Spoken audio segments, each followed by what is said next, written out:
Okay. All right. You guys got me a little more psyched. I'm waking up a little bit. Okay. That's all I got. I'm ready for podcasting. I'm totally here. I'm not totally ready. I'm Even not tired. Look at him. Island time. He's bouncing off the walls. I did all the pharmacological tricks this morning. I took creatine, which is supposed to be good for brain power, but then I took too much. It kind of gave me the shits. Oh my God, dude. I took a lot of coffee. I almost took also gives you the shits. Yeah. Like I have some like Zyn packs. I didn't take them because I'm afraid of them, but someone gave me some Zyn packs. But I'm afraid that would probably make me throw up. Josh is just tweaking on this one.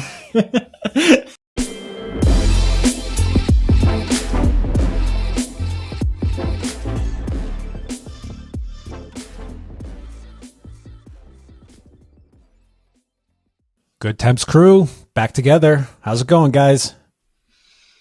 Yo, good. We're here. Oh, good.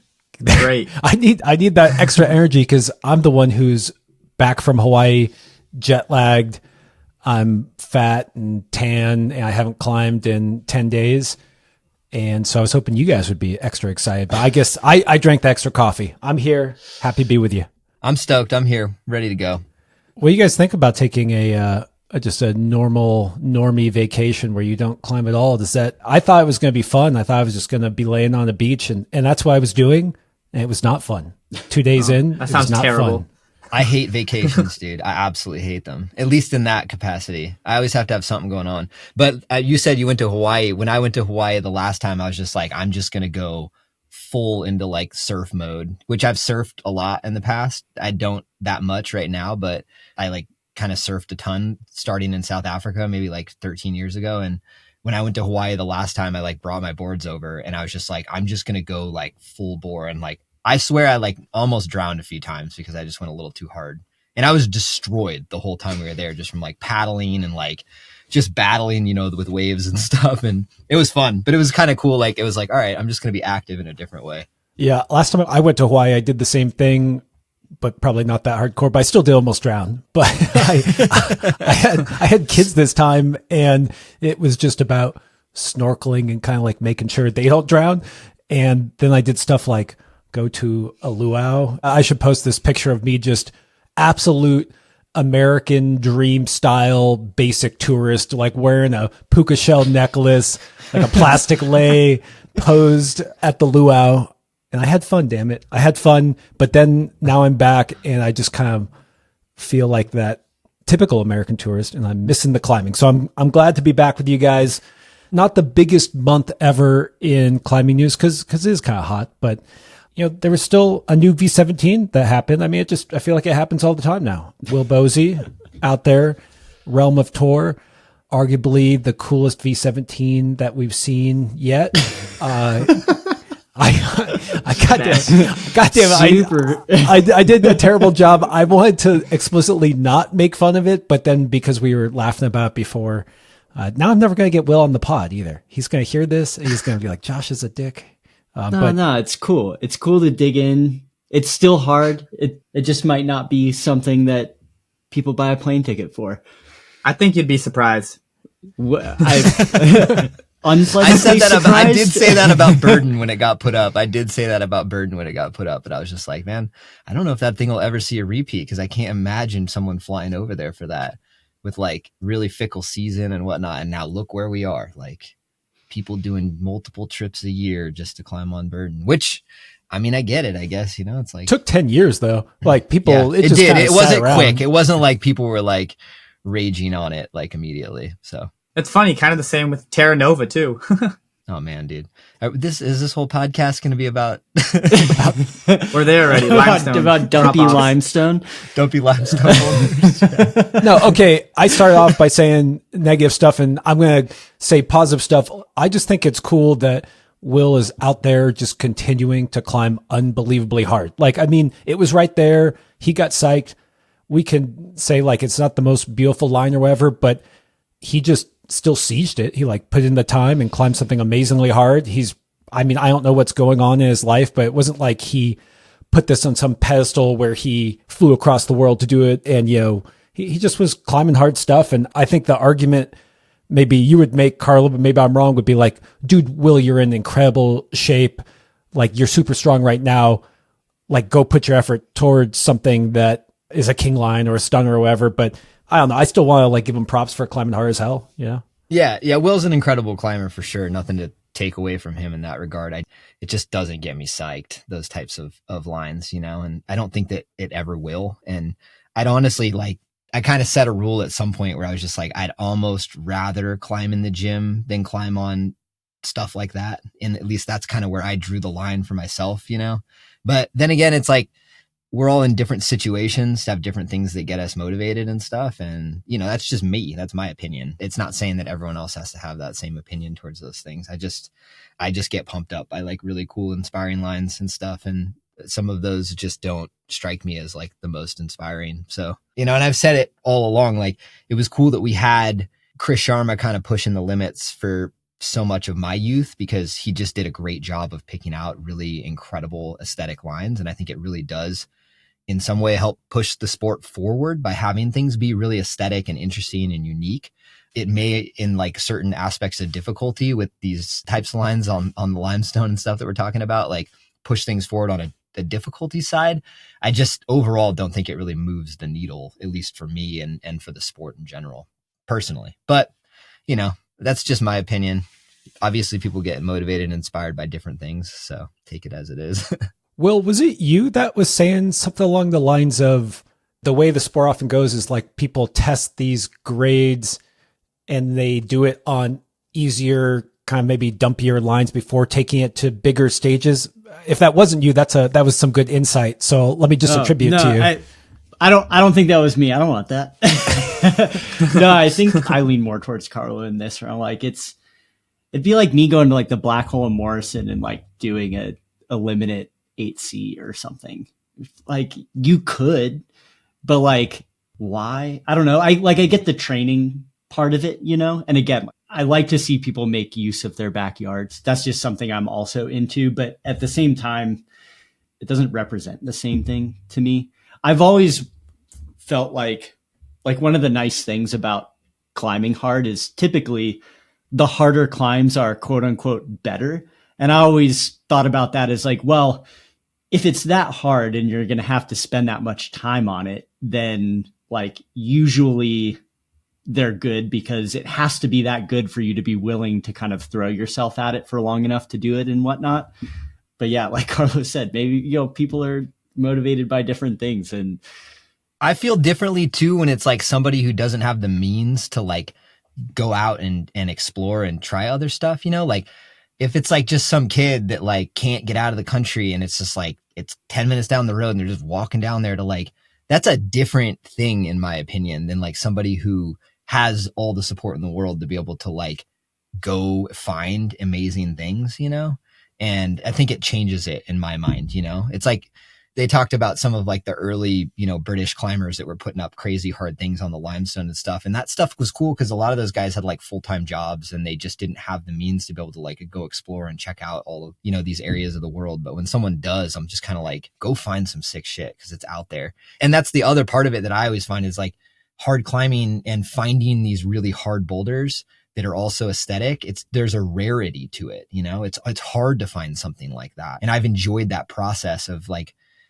finding these really, really rare gems that are out there that are just barely doable, but they're beautiful and they're amazing lines, and that's kind of what I go search for and what I hunt for. And I know of tons of projects everywhere that I've been that are like at probably that level of difficulty and are just really shitty. Like they're just not good. You just walk by them and you're like, yeah, someone could climb that, but I'm not going to. And yeah, it's really hard, I bet, to do it, but it's just not that good, and I'm probably missing something, and like, I know the mentality of the British climbers is definitely different than, where I come from and whatnot. And I'm probably missing something about how they like view and value their rock and the limestone and the grit and all the different things that they have. And so I'm probably missing something there, but I just know from my perspective that I don't value it the same way. So I feel like we're kind of in like the era of difficulty right now. And I think the climbing style outside kind of almost reflects what's happening inside, where like there's a resurgence of like board climbing and stuff, right? Almost all of the hard climbs of like recent times have been just kind of board style difficulty boulders. And I feel like when the climb is board style, 9 times out of 10, it's, at least to me, it's like less inspiring because it is just going to be kind of like a basic, like 1, 2, 1. But that being said, I kind of respect the era of difficulty. I think it's kind of cool. Not that I think the drop off limestone stuff is like the best thing for the sport, but I think it's cool to see like how far things can be pushed. And it's hard to do that on a amazing looking boulder. Cause like you said, Carlo, they're super hard to find. So the fact that it's happening, I think is good. Yeah. I you know what? I'll just end it there. I think it's good that it's happening, but it could probably happen in a different way. Maybe. Do you think it should just stay on the boards though? Like that difficulty pushing could just stay on the boards and not be like applied, outdoors necessarily. Yeah. No, I see that vision too. I think that would make sense in like a perfect world. Maybe I don't want to say perfect world because I personally don't have any issue with like the shitters, right? Because in the Northeast, we have shitters and we have amazing ones, but we kind of treat them all equally here because we're like, well, we want shit to climb. I don't have like Bishop in my backyard or something. I wish I did, but I don't have something like that in my backyard. So to me, I think if I was to leave it in the gym, I would be missing out on things in the Northeast. But somewhere like Switzerland or something where you could turn the corner and then there would be a 5-star like mega line, maybe it makes sense to do those first there and then backtrack or something. It makes me think of something Dan Varian said when I talked to him on the pod, where he talked about whether the rock would know you or not, like that he was so in tune with his area and versus just kind of plucking out some gems, like some beautiful lines, like he wants to climb them all and understand every little movement and, just whatever that rock produces, the movement it might produce. And then he wants the rock to know him, to be like, yeah, Dan's climbed on everything I have to offer. And, again, I want to say that Bosi, he didn't like put this up on some pedestal either and just say like, this is my magnus opus. And, he probably has literally climbed out everything. So you bring up Dan Varian though, but that guy still seems to keep finding like megas out there, That's a good point. He's the one that keeps finding like kind of some megas where you're like, where was this all along? And you're like, this looks incredible. I don't know. He's the one where I've seen so many lines from him that I'm just like blown away by what he's finding there. And I'm like, there's like a one side that feels like, the UK has like, it's a little bit like tapped out, not necessarily, but then you see people doing that, and it's like, yeah, if it feels tapped out, then I understand why people just like find the shitty blocks near their house or whatever. But then you're seeing other people actually putting up like kind of some megas and you're like, okay, there's a little bit of a discrepancy here between those narratives. I mean, to backtrack on myself even a little bit, I think there is something you can learn from stuff like that you also can't really learn in a gym. We also don't know what else he's working on. Maybe he's working on some sick limestone thing or something. And yeah, maybe it's not the most inspiring project, but there could still be a purpose to it. Like I know that I've even had like dumb little single move eliminate type things that I've found places or even that exist on other boulder problems that for one reason or another, I'm like, you should be able to go from that hold to that hold, or you should be able to like deal with a feature in this way and kind of creating an interesting learning opportunity from that. Like I think especially in a context where kind of like what you're talking about, Austin, we're like, well, maybe you can't get out to the thing you want, but like there's stuff to learn from at home. I know I kind of dealt with that a lot in Maryland too. Like there's rock in Maryland. It's just not that sick, but you make lemonade and there's actually like some really kind of cool stuff and fun to be had and things to learn and whatnot, but to each their own. I think you're onto something awesome with this kind of like being an era of difficulty. Everything seems like really difficulty focused, and I don't know that there's anything necessarily inherently wrong with that. I think it's a bit of a pendulum thing. And I also see signs of it maybe kind of starting to swing back towards maybe that more Chris Sharma King Lines era where it's really aesthetically heavy focused as far as like the things we're paying attention to. And it'll be really cool to kind of have a merging of those two things where it's, it's this like gnar difficulty that these folks have gained access to through, things that are maybe even bird aesthetically doesn't look cool to me at all. It's just like a tiny little block on the side of a dirt road in like a field somewhere. Like it's not, but it's clearly like, it's super hard, but taking like a difficulty like that, but something that's like, aesthetic, like, I don't know. I always think of like the finish line in South Africa, even though I don't get Africa FOMO. I do look at that line and I'm like, damn, all right.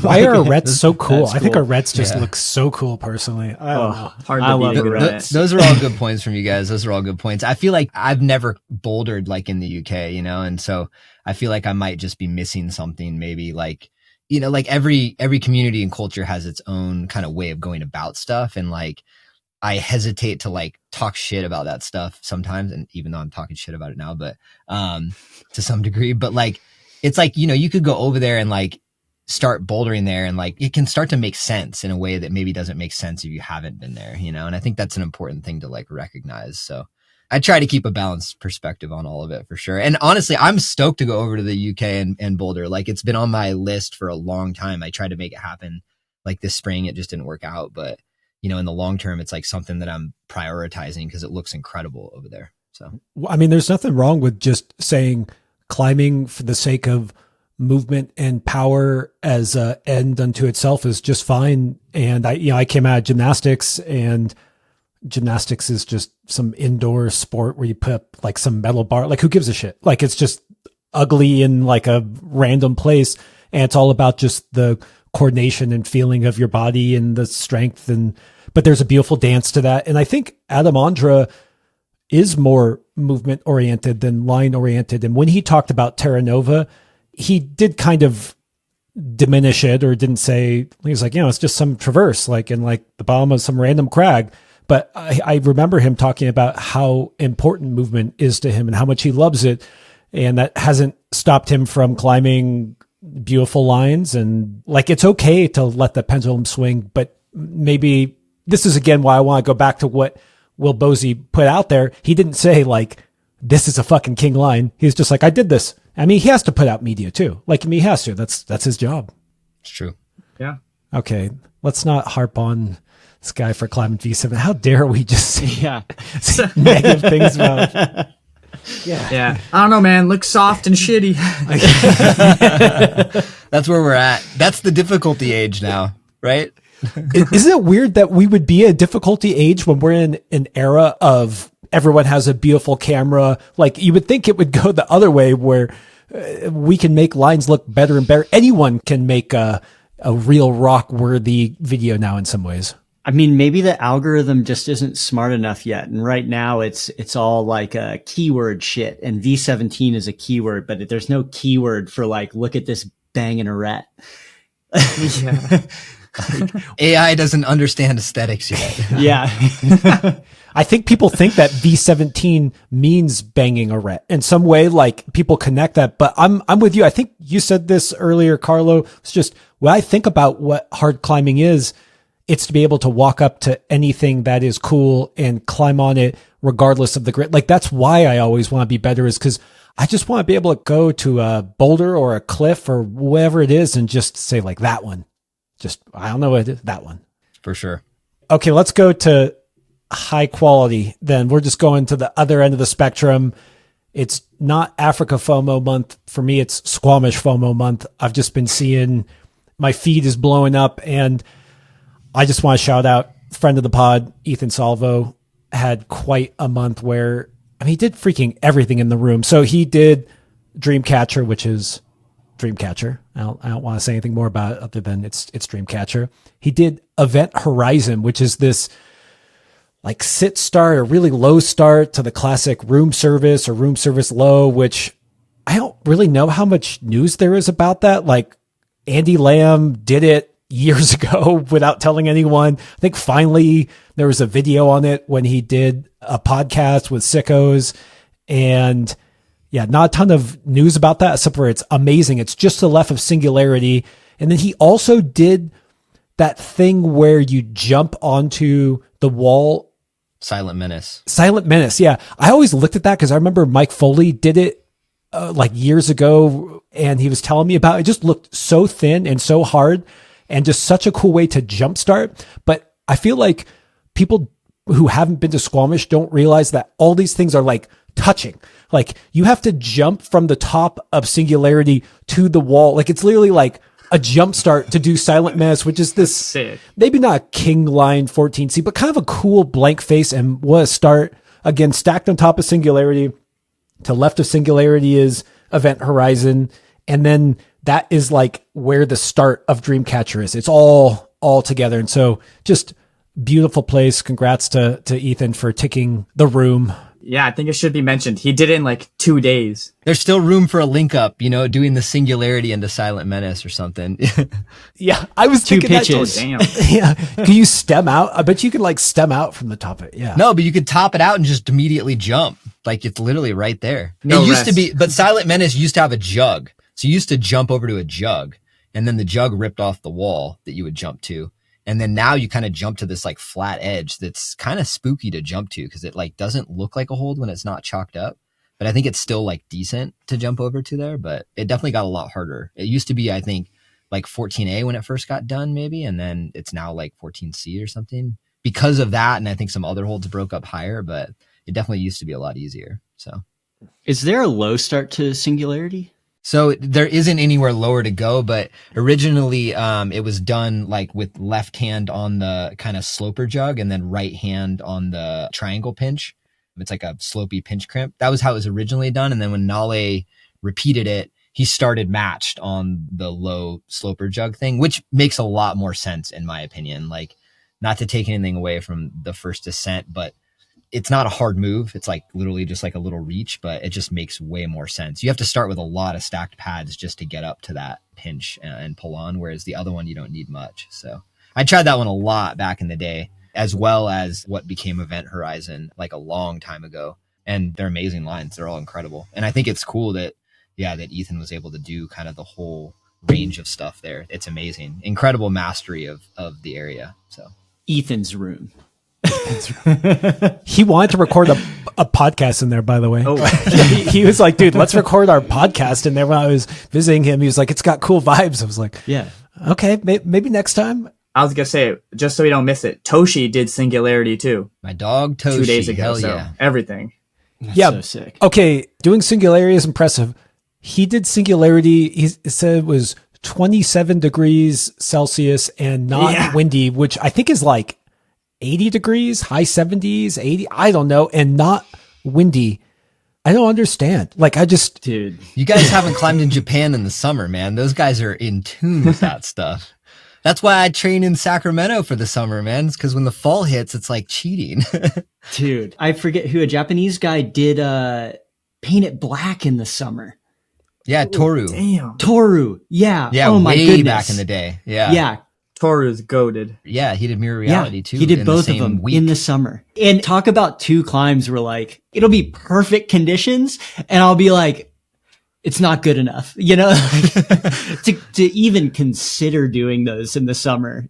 That blew me away. It is crazy. Like I live and die by the conditions. And then people would just come out here in the summer and do all these boulder problems. I don't understand it.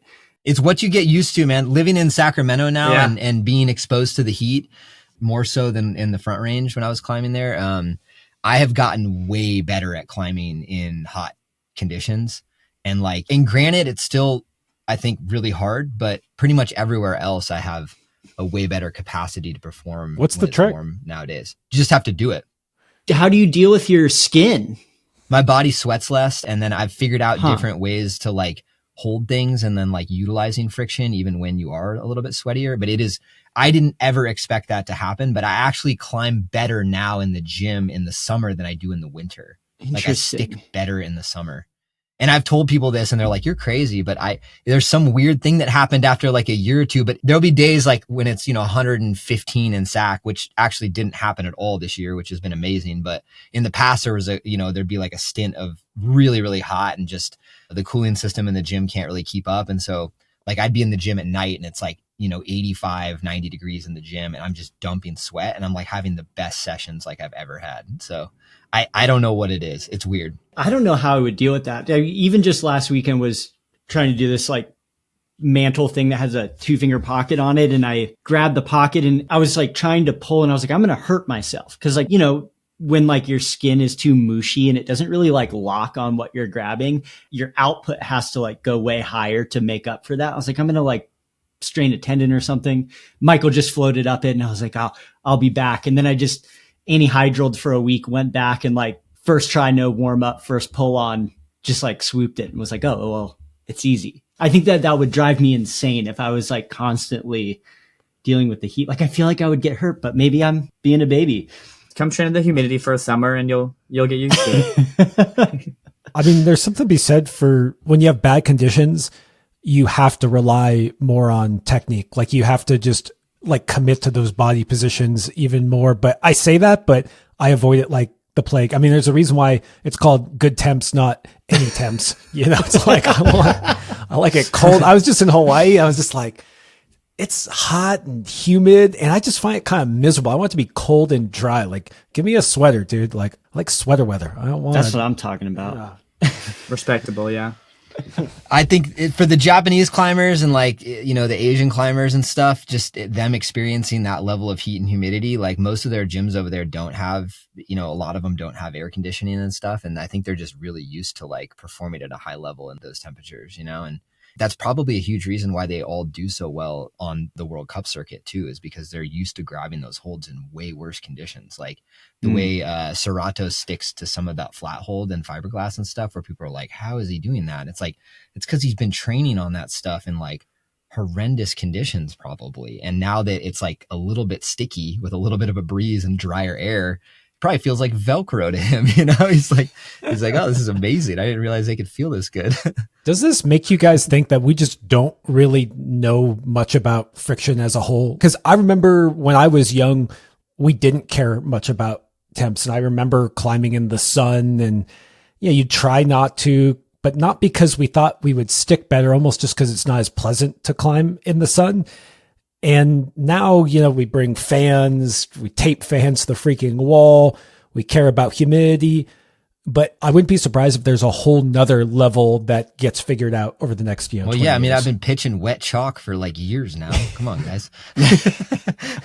Noah started using it. So you got somebody. No, Wheeler. Oh, Ray's using wet chalk? Yeah, I saw him pour water into his chalk bag. Yeah, I've done that. It works. He's got crazy dry skin though. I think a lot of it depends on like skin condition too, like and matching all that up. And I think clearly conditions make a huge difference. Even in your, like what you're talking about with Serrato, like, yeah, maybe it can be a bit of a cheat code to train in bad conditions. And then, when they get a little better, you can kind of even overperform in those circumstances.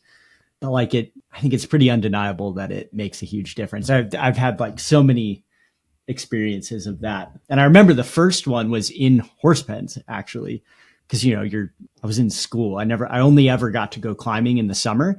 And so I just kind of was like, oh, it's just is what it is. And ended up in horse pens in September and was climbing on this V4 in like the main area. I forget the name of it, but like I remember just like reaching up and grabbing what to me at that time was like just looked like a flat part of a wall. I was like, there's no way. Why is there even chalk there? And I hit it and my hand stuck and I like pulled and it stayed there and changed my life.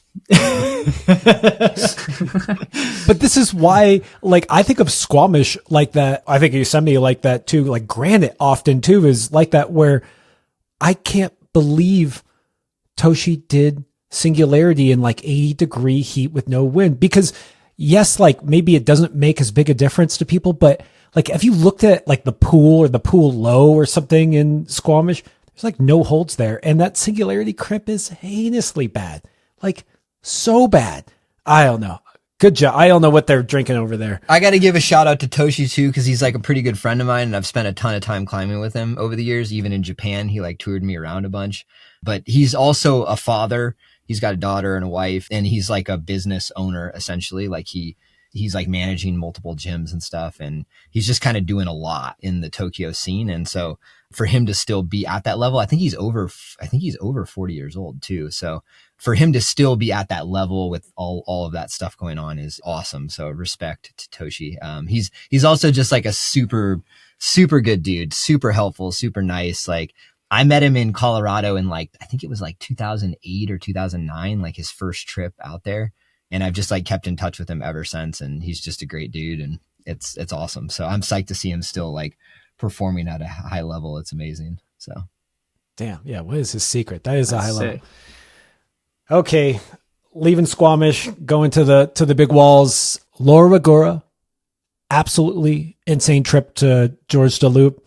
Her tick list is gotta be the best ever there. And I think that place is super beautiful. Like, I don't know, just because we're talking about aesthetics, and this is, like a big limestone cliff. And Will, you kind of were saying how you didn't always get super inspired by limestone cliffs, but I totally disagree, because this is to me the difference between sport climbing and bouldering, is that bouldering, you often look for like a specific line and you're like, ooh, finish line, that arete. But you don't always talk about like the boulder itself, like, the entire boulder, where one of the things I love about a place like that is when you walk up to that crag.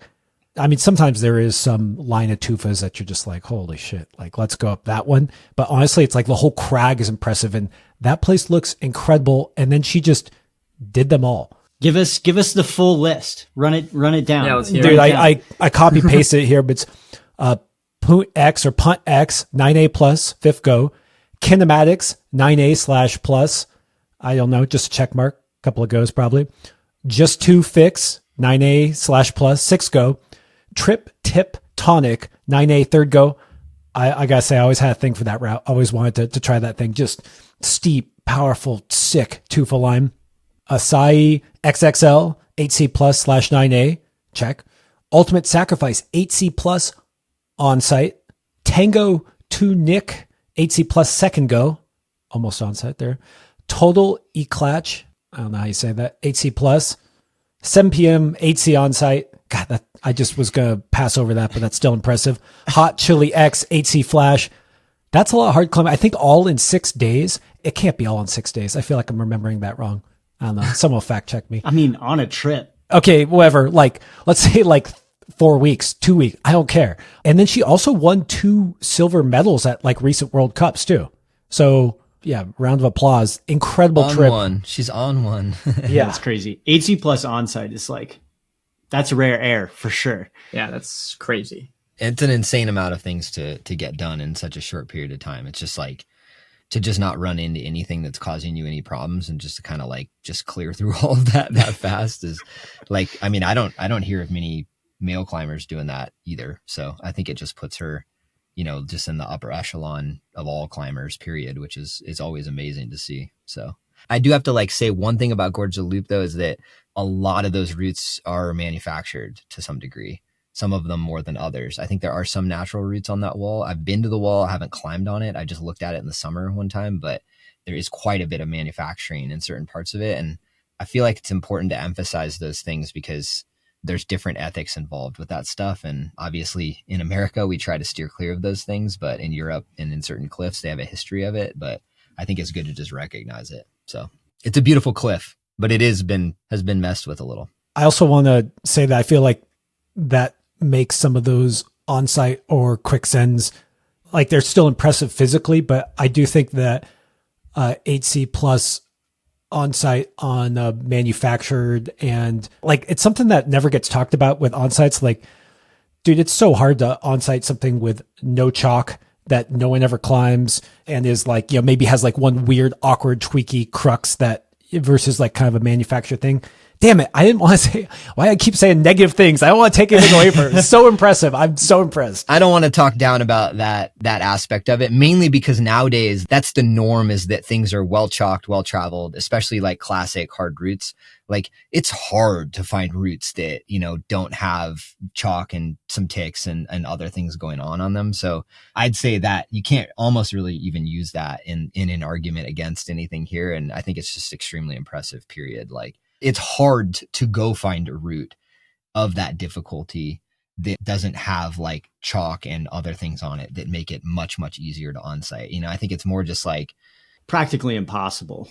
In the rare circumstances that you find one, then that is obviously rad and something to talk about, but I just don't think it takes anything away from it. So totally. What percentage of routes like 8C and up, or maybe 9A and up, do you think are somehow manufactured? And actually, I should say that if it's limestone,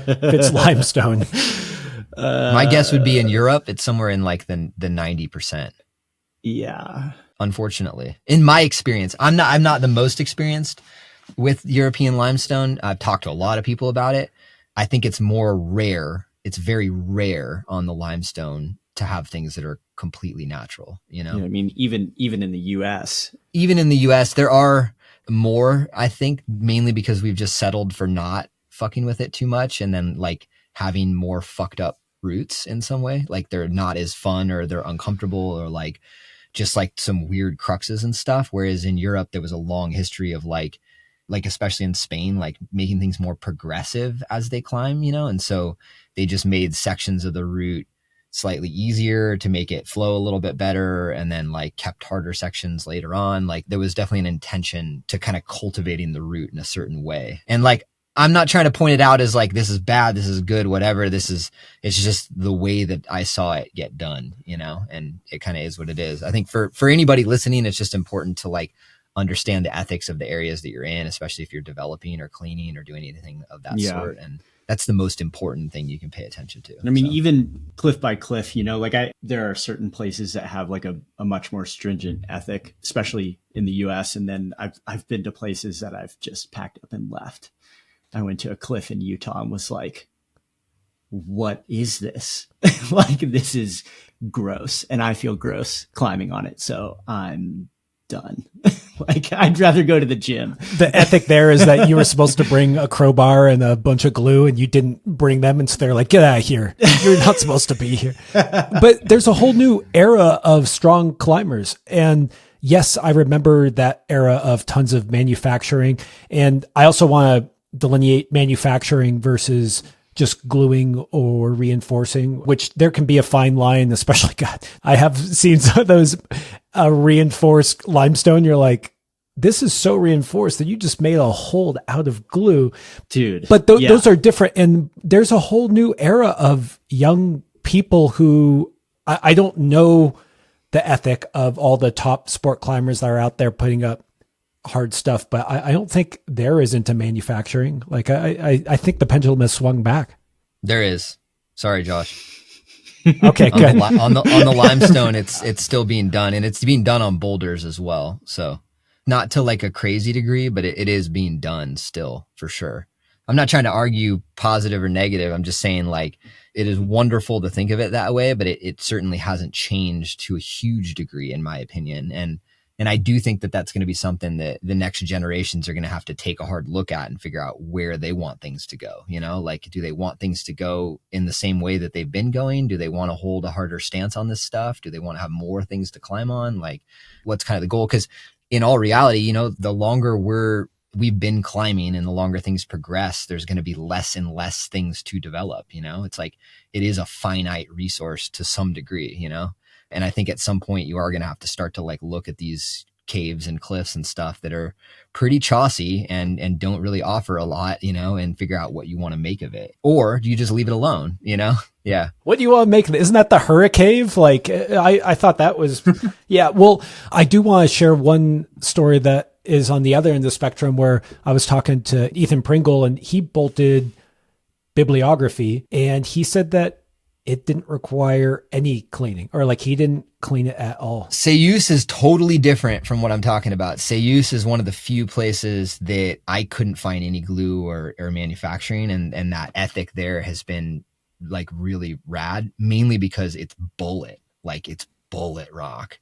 And the way that the cliff, has formed holds and features and stuff, there's pretty good amount of just small stuff peppered in between, slightly bigger holds and other things. So they've also just done a good job of like, there are huge blank sections still on that biography sector, like there's still room for other things. It's just no one can quite figure out how to match some of the features up on it. And I thought it was cool when I first went there years ago, like seeing how much blank space there was. It wasn't like they were just like, we're just going to make another route here. They were kind of just like, nah, it doesn't go. We're going to leave it for now, And it was like, there were huge gaps between existing, 9A, 9A pluses. And I thought that was rad. And I'm not saying it's every cliff in Europe, every limestone thing. I do think there are some cliffs that hold a higher standard in that regard, but Sayus is definitely one of them. Bibliography, I think is virtually untouched in that way. Biography. I think the only thing that I've heard that they do over there sometimes is like a slight filing of the pockets to make them a little less sharp. Yeah. Which, you can get into arguments about whether or not that's a positive or a negative thing. I think, ultimately the developers are deciding what they want to do with it. I'd say in Sayus, it does make sense because of how much time you spend on really sharp pockets that are in one part of the finger. And it's like, if you have these kind of razor sharp edges on the edge of like a 2-finger pocket in the exact same place for like 40, 50 moves in a row, it's like, you're just going to be splitting every time. And so I can understand to some degree, but the other side of it is like you file off too much, and then the pocket's a lot worse and harder to hold on to. And then you've kind of like potentially fucked with it, in a way that, is kind of irreparable. So it's a hard ethical dilemma, I think, on those things. But I do think that they've held a really good high standard in Sayus personally. Like that's one of my favorite places to sport climb. And I think it's for a reason, Well, I just want to link this back to just saying good job, Laura. I feel like somehow we did take a turn. Yeah. That was my fault. I just, whenever I see a tick list like this, I think about walking up to some beautiful cliff and just getting to climb and climb and climb amazing things. And it's so fun when you can just tick off a bunch of lines that are really fun. And I hope there's like a video on it or something, because those features are so cool to climb on. It's kind of a interesting style to see her just excel on that. I mean, I guess it makes sense. I don't want to say it's like anti-style in any sense of when I think about her climbing, but just those are resistant, it's very different from like Sayus or something where it's, more vertical and technical and thin. It's like, it is just a thuggy, amazing wrestling match on those things. And I don't know, how tall is that cliff, Carlo? It's not crazy tall, man. It's not the biggest cliff, They're just steep. It's like a belly, like it's most steep. Of the midsection of that wall. It's like, it starts off really steep and then it kind of bellies out as it goes up, at least in my recollection. But it's a beautiful wall. It's like an incredible, like if you were to like imagine what you'd want as like a sport climbing shaped wall that to just like have amazing, climbing on it, it hits that perfectly. And it's not that far off the road either. So it's just like a really cool spot. So I was like, I got to come back here. This is amazing. Cause I was there. It was way too hot. It was like, like super hot, super humid, which ironically was like probably similar timing as like when she was there doing that stuff, which is also like, that's like really crazy to me actually. Cause I was there and I was like, I can't climb shit right now. It's hot as hell here. And like, she did that in the middle of the summer, like that's incredible. Like that's not Temps in my opinion. So maybe we're missing it, guys. Maybe good Temps is actually hot. Maybe humid, it should be hot. And we're just, yeah. Humid Temps. It's interesting to see like what I would call like the capacity of like the modern top end climbers. And, speaking of kind of the pendulum and the way that it tends to swing, like, and I think it might have even been like a magazine article a long time ago with Joe Kinder talking about like what's next, and I think it turned out kind of prophetic, like this. I mean, take this with a grain of salt because clearly like some of this stuff is still happening, but like a lot of what we hear about is not like, somebody climbs the next new hardest thing. It's like they either did this thing that's been done, but they repeated it really fast, or they did a lot of things in a day or a short period of time. And I'm curious how that is going to kind of lay a foundation for hopefully like what the next sort of progression in actual like acute difficulty level is, whether it's routes or boulders or big walls or whatever. But, to kind of call back to a conversation that we were having previously, like talking to Austin about, the next generation and this, what seems to be this kind of like mad dash for repeats and doing things quickly and a lot of stuff in a day or a season or whatnot. And to also acknowledge like people are putting up V17s of varying quality levels, but like the, hard stuff is going up, but it does seem a little out of balance with what seems to be the like fitness level of these athletes, especially coming out of the comp scene and everything. I'm almost a little surprised that we're not seeing more harder stuff go up. People like to send shit. Yeah. Yeah. That's what I was thinking too, is just, it's definitely like one end of the spectrum of having that project, putting up a new king line. But boy, is it fun to just go to some giant crag and just climb. I mean, how much fun was she having? Like, how I'm sure it was a blast swimming up to this. But you're right. That work capacity is incredible. Because I remember, like, when I think of that cliff, I think of like Dave Graham, Joe Kinder, John Cardwell, or, you know, like I remember when some of those climbs, it's like, oh, 9-8, like kinematics, like trip, tonic. I can never say it, but I always wanted to do that. And I just remember that was like a big deal when it would get done. It was like, and she just, you know, that was just her warm up. I'm sure she must have done multiple 8 Cs, a little bit of training. Yeah. On the same day like that. It's super cool. I was really fascinated when you made that comment about the rules of the game versus focusing on how the first Ascensionists did it. And I think better laying that out is a really interesting distinction in climbing. And the reason why I think it's so important is because there's kind of these two ways to think about climbing. There's climbing as a sport, and there's climbing as just climbing. And I wrote this out to you, Will, at one point, where I think some of the issues we have in climbing is that's such a varied, broad term where it's like we're all just kind of built to climb. Like, I don't know, we all are like, every bio and everyone's professional climbing thing says something like, I grew up climbing trees. And you're like, well, that's not rock climbing, guys. But it kind of is, because we all loved climbing. And so when you're talking about the rules of the game, I think you're talking about it more being a game that we all play, being a sport, being something that we all agree upon so that we can talk about the same thing. And so, yeah, am I capturing that right, Will? This idea? I mean, it's all a game. Society is a game. Like, we have to agree on what our language is so we can communicate. We have to agree on like what the social contract is so we can live around each other. Like, in the same kind of fundamental way, like we have to agree on what, you know, it means to do a rock climb and whatnot. And so I think that's a different level than kind of like the first Ascensionist conversation in a way. It's related, because how we sort of deal with the concept of like the style in which a first Ascensionist does a thing, and how that impacts a sense moving forward. Like, that's clearly also a part of the like quote unquote rules of the game. I just think we got to be careful. Well, you know? then let's roll right into rules of the game and sit starts, because I almost wanted to jump the docket into the sit start conversation when we were talking about Singularity and how Tim Clifford started it, where he started it.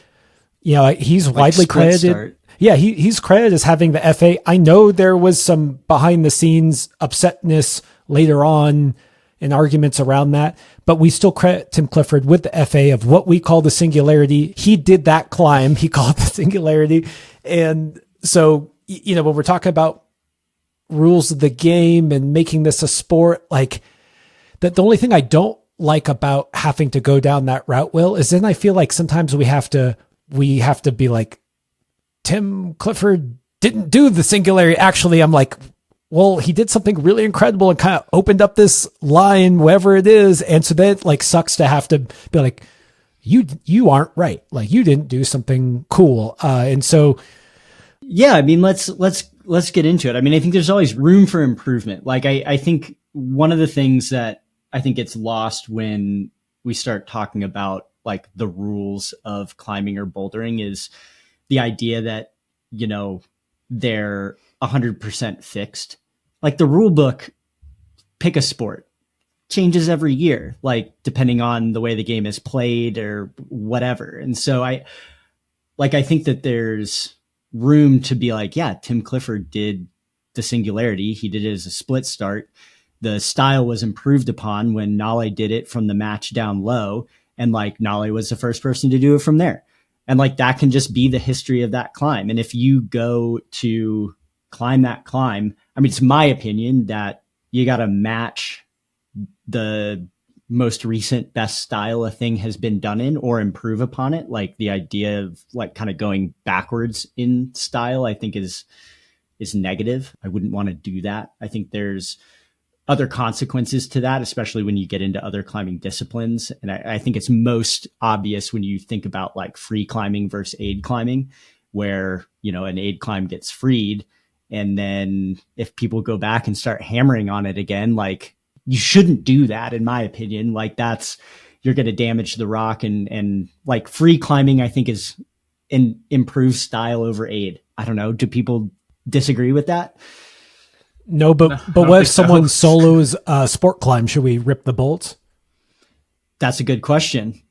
Should Cerro Torre get the rest of the bolts chopped? Like, should they have run those Canadians out of El Chalten when they started doing it? Like, I don't know. I'm not saying I have like an answer for it, but I do think it's worth talking about. I think it's kind of funny talking about like the climbing, how the FA has climbed it, but we kind of only mean it, or like when we're saying it, we mean it if it's good style. But when it comes to like Tim Clifford on the FA of the Singularity, climbing how the FA has climbed it would be bad style. So then we're like, well, how about we do it like how Nale did it, who was better style? So I guess it really is just kind of, I guess what you're saying, Will, is just pick whatever the best style is. That's kind of how you feel about it. Yeah, like either match or improve on the style, I think that's where I look at. I can define what I think is amazing style, but that, like, we're going to talk about that being some kind of underlying assumption in the rules of the game. It's worth defining what is good style and why. I've got a good example here though, is with Empath, because, I bolted Empath, a bunch of people climbed it. And then Connor did it on gear, and is the question now that it should always be done on gear. And, I've had this conversation with a lot of people. I've talked to Connor about it. I've talked to Tommy. I've talked to Honnold. I've talked to, tons of people that have climbed Empath, and it's not a simple decision about what to do with it next in that way. And honestly, where we've come to is that it remains a sport route. It is a sport route. It remains a sport route. If someone wants to do it on gear, they can do it on gear. And kind of the logic that got us to that point is that it is dangerous enough on trad gear that relatively very, very few people will get to experience that route in any way, really, because of how dangerous it is. The other thing that's important to note is that Connor worked it with the bolts as backup. And so when he was trad climbing on it and testing the falls with the gear, he would have the bolts as like a backup if something ripped, because it's not a very tall climb. It's not the tallest thing. And if any of those gear rip, you could easily find yourself decking from 50 feet, Fortunately, he's able to test that stuff out, figure out what worked and what didn't, and made it happen. But I think the point of bringing this up is that there's a lot of nuance to these conversations. I think it's really difficult, especially when it comes to those types of situations, to have like a hard set rule, because it really just depends on the route. It depends on the community. It depends on the people around it. It's just, I think that the important thing is to have those conversations. And, I bolted it, like I did attempt it on trad gear initially, like worked it out on trad gear because I thought it could go as a trad climb. It felt unnecessarily, dangerous for it. And the other aspect is that you basically have to, like, the first 10 feet, which the landing is bad as well, you do without gear anyways, because you can't get in a piece until you're probably 10 or 15 feet up. And then that piece is really good. And, one of the hardest moves is kind of right off the ground, like one of the slipperiest, easiest to fall moves. And that was another thing where I was like, you're probably going to want to bolt even at the start. And then at what point is it a mixed climb versus a trad route and other things? And my point of using that as an example is that it's super nuanced according to the situation. I think it's really hard to have a hard set rule for it. And I think in the past, I came from Will's standpoint where it's like, whatever the better style is, that's what I'm going to try and repeat. And I think going through the empath situation made me rethink that a little bit. Whereas, like, maybe the purest style isn't always best for the community, for everyone that wants to experience these rock climbs in that way. And I would like to say, I think it's good to have these conversations about general ways to approach that types of stuff, and I think that could go a lot further. Oh, dude, I love that. I think it is nuance. I think, Will, I was giving you crap where I'm like, oh, should we chop the bolts then if someone solos it? And I don't actually think that. I think that every climb is unique.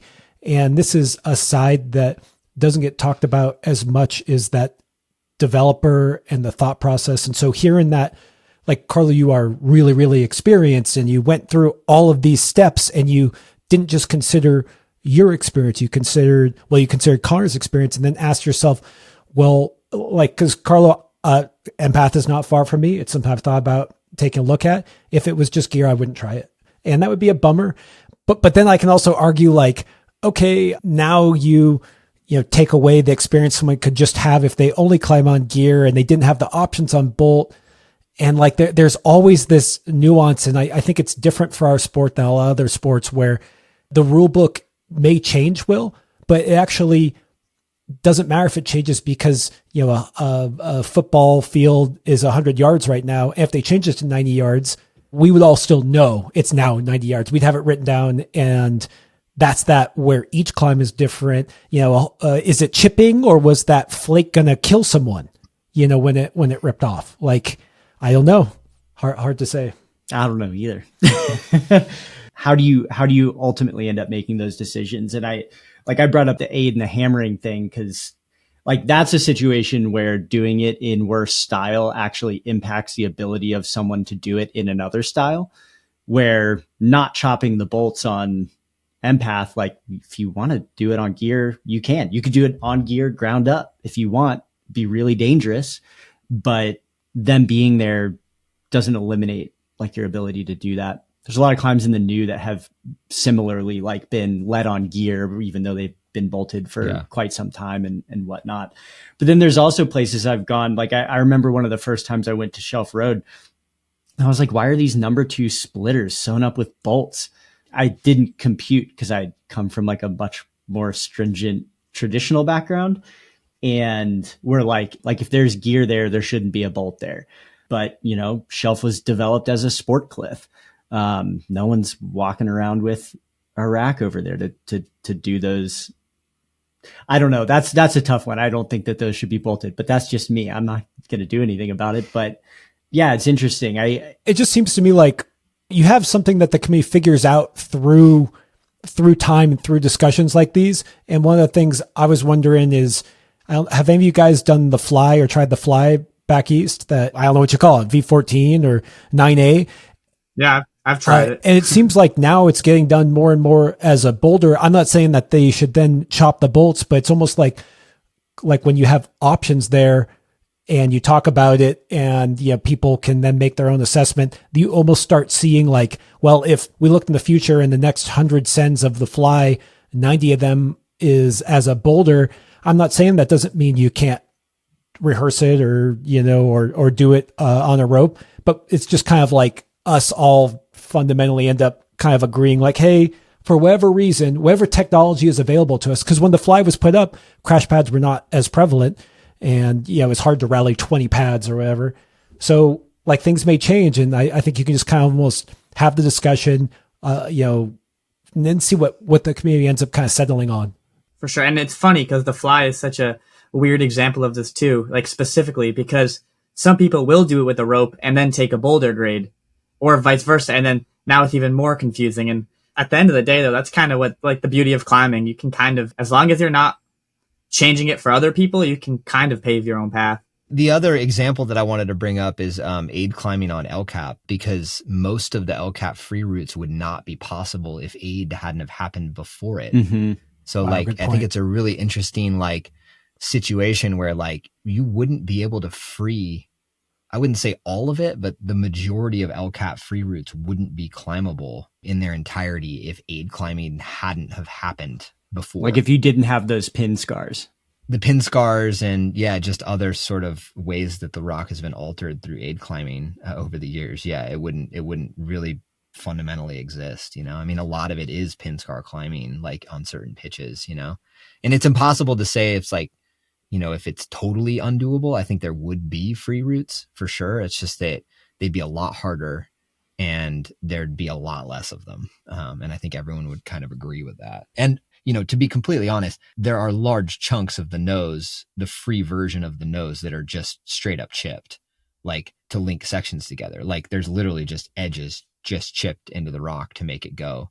And so we don't like to talk about those things, but they do exist, you know, and it has happened in the past. And we celebrate a lot of those routes and a lot of those ascents, but they're still been manufactured to some degree. So this is what's so tricky to me about making it a sport versus just like a activity, is that maybe it's just because of where the sport came from. And now that it is a sport and there's money involved, you know, there's some kind of ethos, I think, that we all seem to agree on now, is like, let's not alter the rock, especially if it's done before. Like, could you imagine someone going and aid climbing Dreamcatcher now and like changing it entirely? Like, that would be a bummer. I think we all can agree.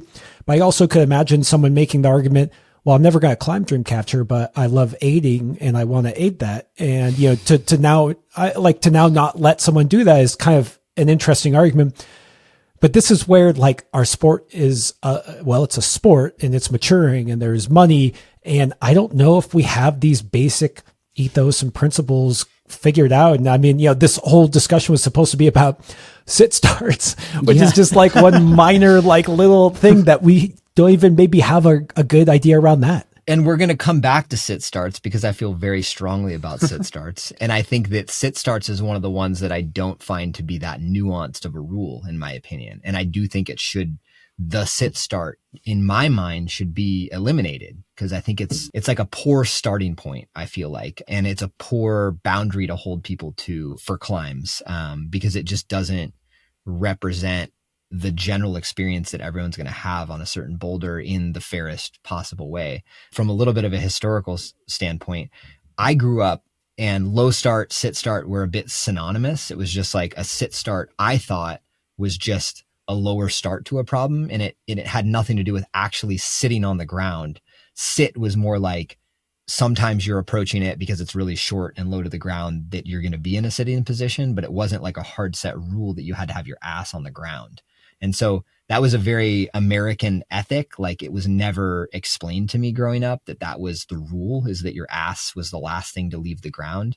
And I got 6, 7, 8 years worth of climbing in before traveling to Europe. I had my first trip to Switzerland in 2010, and I got called out from the Swiss account for not sit starting a couple boulders in Magic Wood. And it was a bit ridiculous to me because, at least when I heard about it, I'd never heard about that being a rule for a sit start, is that your ass had to be the last thing to leave the ground. And then for those specific boulders, I couldn't really start with the pads that I had. I had one pad for both of the boulders that I was on. I couldn't really start with my ass on the ground and be able to reach. Voigas was one of them, and Steppenwolf is another. I think Steppenwolf I technically could have, but I only had one pad when I did it. And so I put the pad at the end of the boulder and then ended up just doing the whole beginning of the boulder without a pad. And I couldn't really sit on the ground and pull off the ground with the pads that I had. And so I crouch started it and then like slammed my foot into the wall and then like pulled off the same start holds that everyone else uses and did it. I got called out for it later for not adequately sit starting, which is that your ass leaves the ground last. And at that point, it was a totally new concept to me. I was just like, I didn't know that was what a sit start was. And the crazy part of it is that the way people explain to it is like, oh, you can start on whatever holds you want to start on. You just have to make sure that your ass is the last thing to leave the ground. And that just kind of blew my mind at the time. And honestly, in the many 15 years since, just haven't been able to reconcile that rule in my head. It makes zero sense to me that someone who's tall or has long arms could theoretically start on much, much higher holds as long as their ass is on the ground. And I think it started in font. And the way it's been explained to me is that it was started, and I may be wrong on the history of this. It may have a slightly different historical relevance, but I from what I've heard is it started in font, and it was a way to describe where a problem started. And it was before guidebooks. And so when people talk about a boulder, they'd say it starts here. It's a standing start or a sit start. And if it's a sit start, it just means you start with your ass on the ground and you can just pull on however you want with your ass on the ground. And if it's a stand start, you can just reach anything you can from standing and pull off the ground and climb the boulder. And those were the two different rules. And that's how it's always been. And in my mind, we've morphed way, way past that at this point. We have plenty of stand starts where you could reach much, much higher holds. and don't use them. And that's why I believe that the sit start rule should be eradicated, especially now with modern guidebooks and so many videos out there. We know where the start holds are of things. We know where people started it with the first ascent. And I just believe that the sit start should just be left in history. And we shouldn't have, you can call it a sit, you know, if you want to indicate that it's a lower start to something. But I think this rule that your ass is the last thing to leave the ground is completely ridiculous in my mind. Totally inclined to agree with you, but I have a question. How do we deal with people's feet? And I think you probably know where I'm going with this.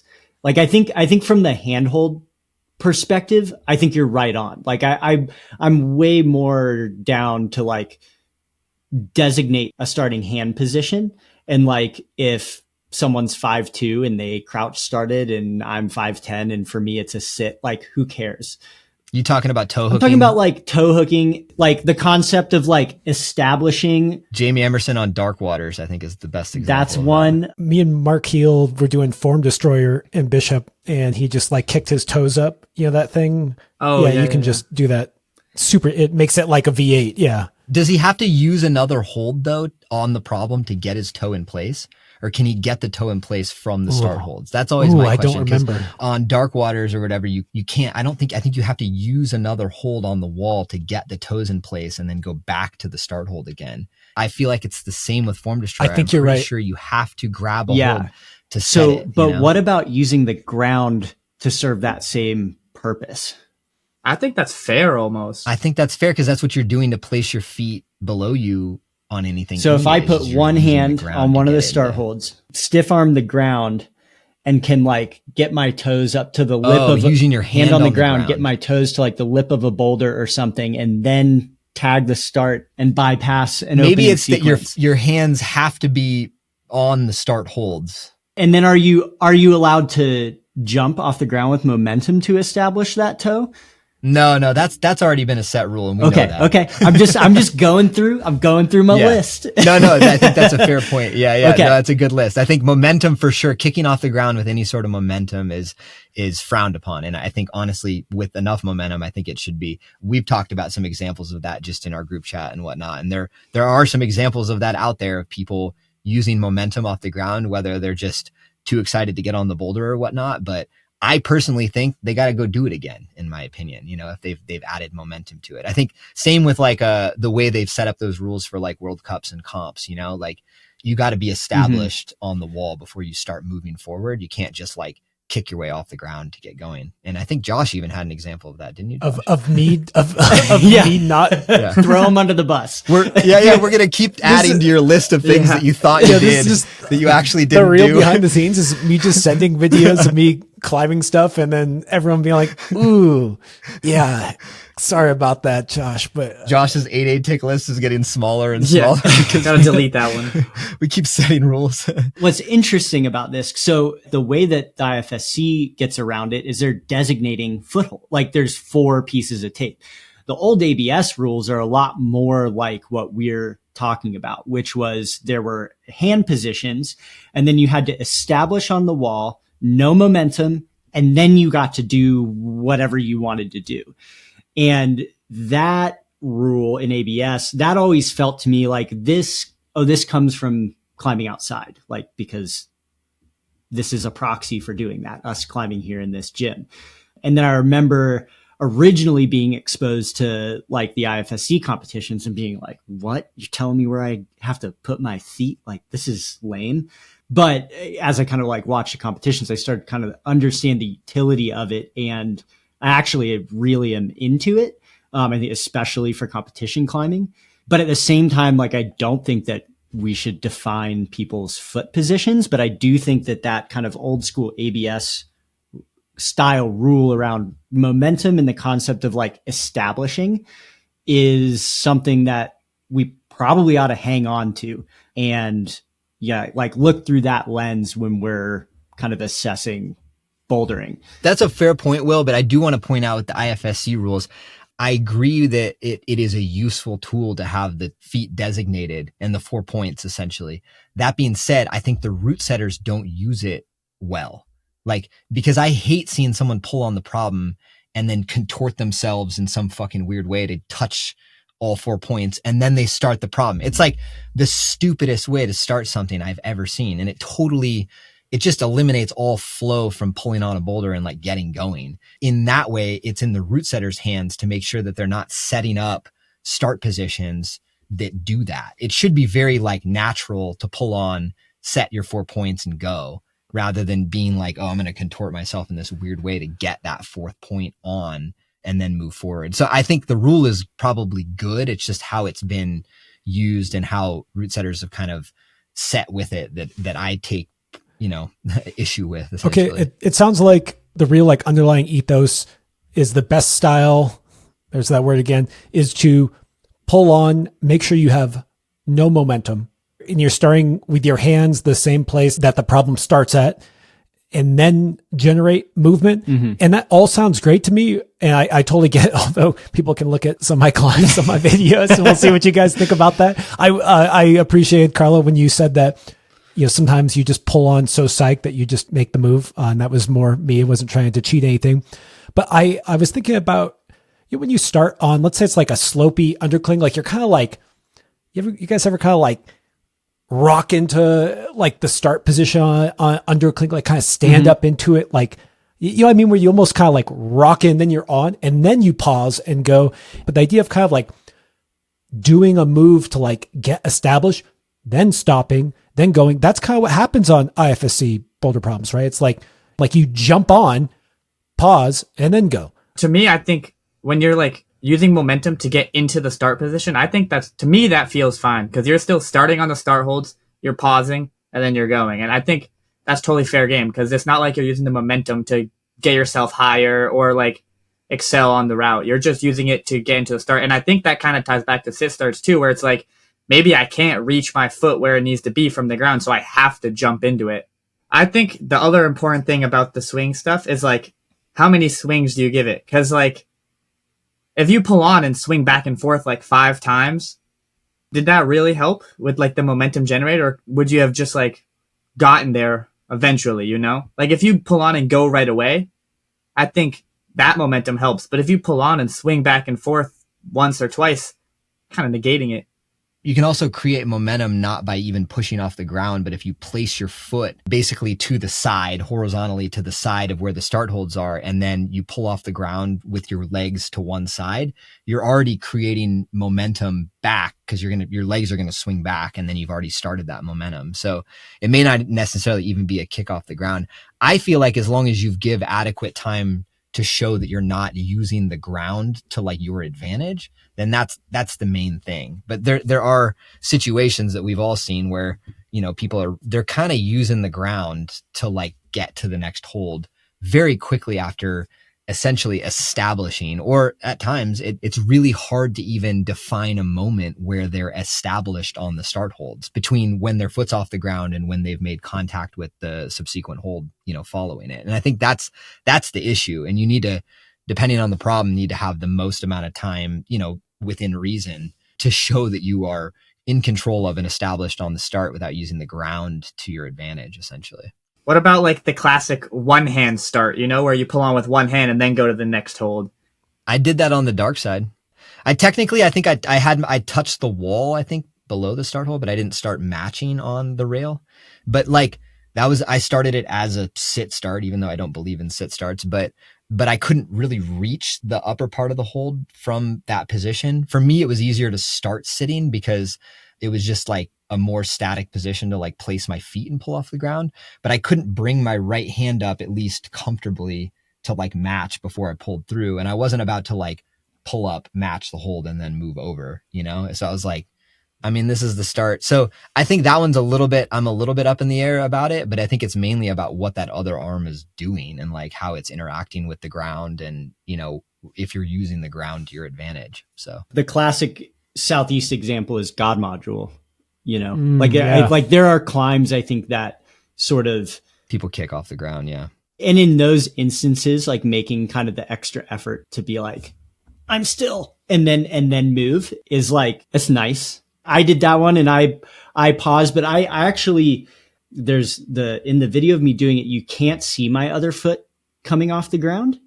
And I was bummed that wasn't in the video because, and this is a thing like in our group chat I was talking about, because like sometimes you learn a start position so well that like you'll like pull on and lift your foot up and you don't fucking move because you're like lined up. And especially on a boulder problem like that, at least for me, I don't have like a ton of extra power on those holds.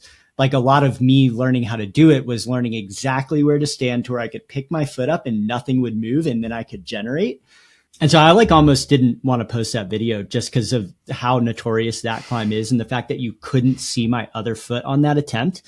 But like there were like 8 people around, and if any of them think that I did it wrong, like they would have heckled me endlessly about it. But yeah, I think it's tough on particular boulder problems too. But yeah, I think the key thing we're talking about here is like the ground is just not on. I mean, I think that's, if there's any rule, it's probably that the ground's not on. And so not using the ground to an advantage, I think is, Color, to your point, worth talking about. It's always funny too, because it seems like the times that this happens is always on like the easy moves or like when you're on the jug and like it's kind of doesn't matter or quote unquote doesn't matter, but that's when it happens the most. I just think you guys are pretty quiet about the sit start thing. And if anyone that was from Europe was on this podcast, they would be a staunch defender of the sit start rules. Cause I'm so in agreement with you. I mean, I think everyone in America is kind of in agreement on that end of it. But if you go to Europe, it's a very, very different story. I've had countless conversations with people about it and no one wants to relinquish it. The European definition of it definitely seems a bit ridiculous. Sorry, Europeans. Not sorry at all. Not into that. I will say though, like I know people here in the US who are defenders of the sit start. And I think that there is a history of sit starting in the US that like we would have to reckon with to full on be like, this is just not a thing anymore. There are a lot of boulder problems where pulling your butt off the ground is really hard. I always call it like the Colorado sit start, which is the like not a sit start at all. You see people like using other holds, using the ground, like getting toe hooks on the lip, going back and being like, oop, 2 hands. I started the boulder. And then they reach through like the entire 5 move crux of a boulder problem, top it out and are like, I just did this boulder problem. Like, but you didn't. Like you truly didn't. You did like 10% of what it meant to do that boulder problem. And so if you're going to get rid of sit starts, I think you have to like, it may also require kind of like a reconceptualizing certain boulder problems that do really rely on that whole thing about lifting your butt off the ground is the hardest part. And then how many pads and whatnot. There's a boulder problem in the Platte that I've been trying for years. And honestly, the hardest part is pulling my butt off the ground.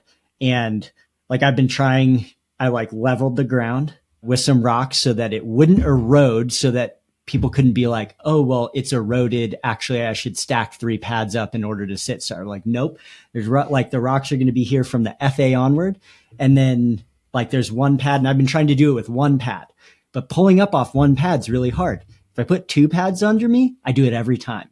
And it's like, I'm trying to do it in this particular way because like I get bent out of shape when there's like something I feel like I should be able to do and I can't. And so I'm doing that for me. I don't really care how anybody else does it.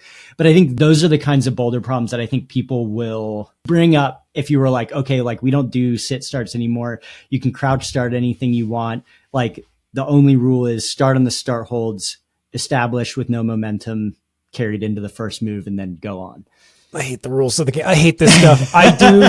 It's always but this is the nerdy, stupid podcast for us to talk about this dumb stuff. It does sound like one of the big errors was calling low starts sit starts. Like that, I feel like it's just a misnomer. And you could have a sit start where you're like, anything you can reach and just be like, that's a sit start. So I like the idea of low starts. I feel like now how maybe it's because of indoor climbing becoming a thing too. Like we have start holds, like just like these are the start holds and just agree to that. And then all this honestly just made me think of that famous Supreme Court case about porn. And the judge said something like, yeah, this great.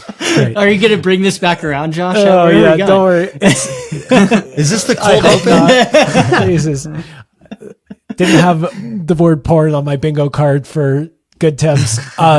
Was just this idea of, I know it when I see it. It's kind of this thing where you watch ascend and you go like, I don't know. Like, I didn't like that. That was not what I think should have been done. And so I feel like we also all know this internally. It is super nerdy stuff, but what's tricky is like these things have to be answered. Like they got to get figured out. And, you know, to avoid stuff like what happened to you, Carlo, where, dude, when Swiss account came out and you did that whole trip, that was a big deal for you and your career. And then people like call foul and you have to defend yourself and there's all this reasoning. And, you know, that must have sucked for it's like you're all hyped. You did some climb that you just love. You want to celebrate the achievement. And then someone's like, actually, like you suck. You don't climb at all. Like you're terrible. And so, yeah. Soft. Dude, Carlo, I'm going to out myself. I was on the other side when the Swiss account came out. I was like, this asshole, like crouch starting all these boulders, you know, I feel differently now, but I do remember when that came out and that was a whole thing, dude, for sure. So yeah. It was. I mean, I remember it and it was almost like I wasn't angry about it. It was more just like, how did I not ever hear this rule explained to me, first of all, in that way? Like, it was not even in my conscious. Like, no one had ever explained that to me, that that's what a sit start actually was ass on the ground if it says sit down start. What frustrated me more was like the explanations just didn't add up for why it had to be that way. And it was almost more of like this historical thing that people just were like latched onto, not really like a really good rationale behind it, you know? And I was like, this just doesn't really make sense to me. Like, I think designated start holds fix most of that. Hopefully, at least in my head, they do, which is good. I don't know. Are designated start holds not like a thing around the world? No.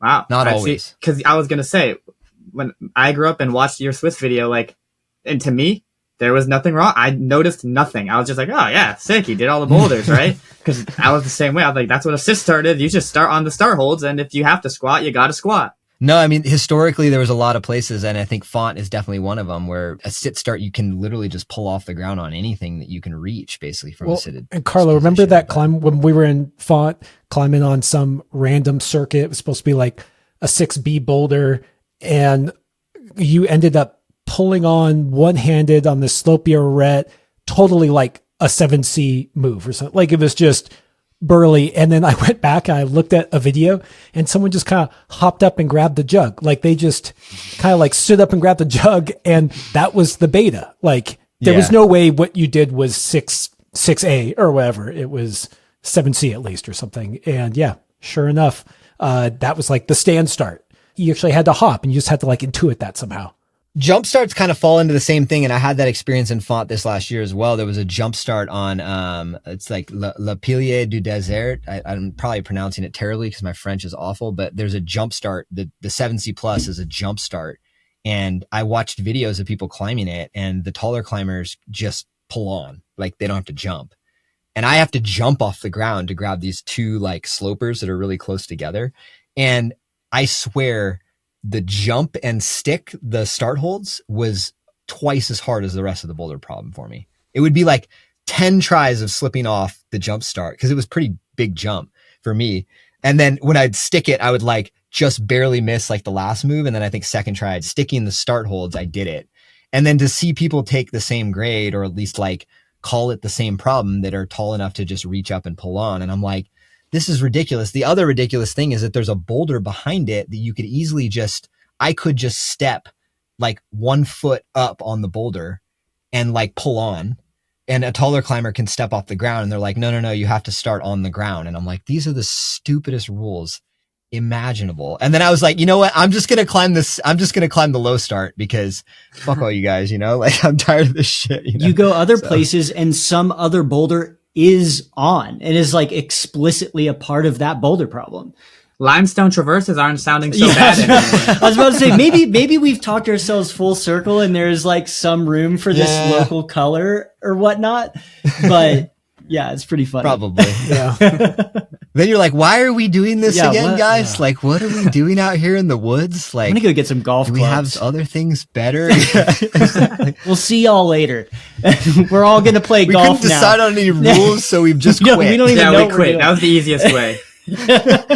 I think all of this is changing because of guidebooks and social media And before it was kind of a little amorphous. It was kind of just like, and then we had a hard time deciding who was better or whatever, because you didn't know the style. You didn't know all this stuff. I think it's part of media and videos that it's like a requirement to narrow in on, was that legit or not? Like I keep thinking about board climbing and how it's like, these are the holds. This is the 1 foot that's on. And it doesn't leave a lot of, ambiguity. It's just, this is what it is. And I feel like that's what we're asking of outdoor climbing, and it's not exactly how it works. And so, I don't see this going away. I actually see it being guidebooks being more and more specific. I could even imagine us being like, you have to use these feet. And I don't know if I agree with that, or I'm just saying like, that's the direction we're heading. Like we're heading to more specificity, not less. So I would say I would rather us agree on more like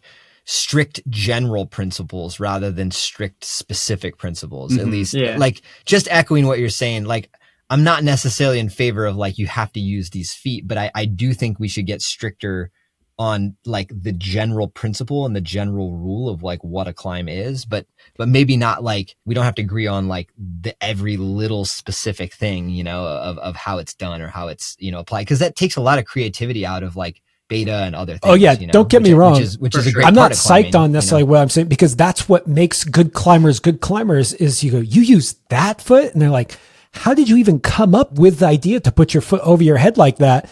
And then also like the thing is it works for them, doesn't work for you. Does that mean that what they did was less impressive, more impressive? And you just go, I don't know. And you just shake your head. And this is again why I don't love dabbing. I don't love these rules around bouldering. It makes me feel like if a normie or a muggle, as Alex Honnold referred to them, listened to this podcast about bouldering, they would just be like, what the fuck are you guys even doing? Like, just sit starts. There's going to be plenty of climbers who listen to this podcast. You're going to be like, what the fuck are you guys talking about? This is so stupid. Yeah, I agree. And I would be inclined to agree with them that it is stupid, but it is, I mean, this is the dumb shit we talk about. To kind of, I don't necessarily want to go down this road, but a thing that I don't necessarily like, but do appreciate is this kind of, there are people who are making an effort to kind of objectively define what makes boulders good or bad, or like develop those criteria. And one of the ones that I think I'm the most sympathetic to is like, better boulders have less of these questions inherently, just by nature of the start, the shape of the boulder, whatnot. It's just very obvious. Yeah. And like, and I'm like, I'm on board with that for sure. Like the less that is sort of up for interpretation, the better. Like, here's the jug. There's nothing else you kind of pull on, and you just carry on with your dang life. Good boulder porn. I know it when I see it. That's a good one. Oh gosh. All right. I'm just going to cut us off on the docket. We went all over the world. Good boulders, bad boulders, sit starts. Back to limestone. Only limestone. Yeah. Wow, guys. Didn't see all that coming. Can never predict where these will go. And I don't think we solved anything at all. No, it's, No, I actually, I don't think Carlo, so. I take it back. I agree with you on sit starts. Everyone who hated on you back then, they should recant their ways. I recant my ways. Okay. Well, I appreciate that. I think we should delineate the term sit start and low start, and maybe stand start and I don't know, high start. Just make it very clear what those are. I think there's some confusion there. I do think that there's some history around each of those words and languages, and I can see where that confusion came from. But we figured it out, guys. We know it now. One rule. Tune in next time for the answers. Okay. That's it, you guys. I'm going back to bed. That was, you guys got me up early to yell about sit starts. I was here for it. My caffeine has worn off. Still fun. Still good times, good temps. Any temps. All right, guys. Next month. Peace. See you guys. Thanks for tuning in. If you'd like even more content, go to patreon.com/testpiece. And while you're at it, share this podcast with someone you know who would love it. And please leave us a review or rating at wherever you get your podcasts. We've also got tons of great content on YouTube and Instagram, so don't forget to like and subscribe there. Okay, see you next week.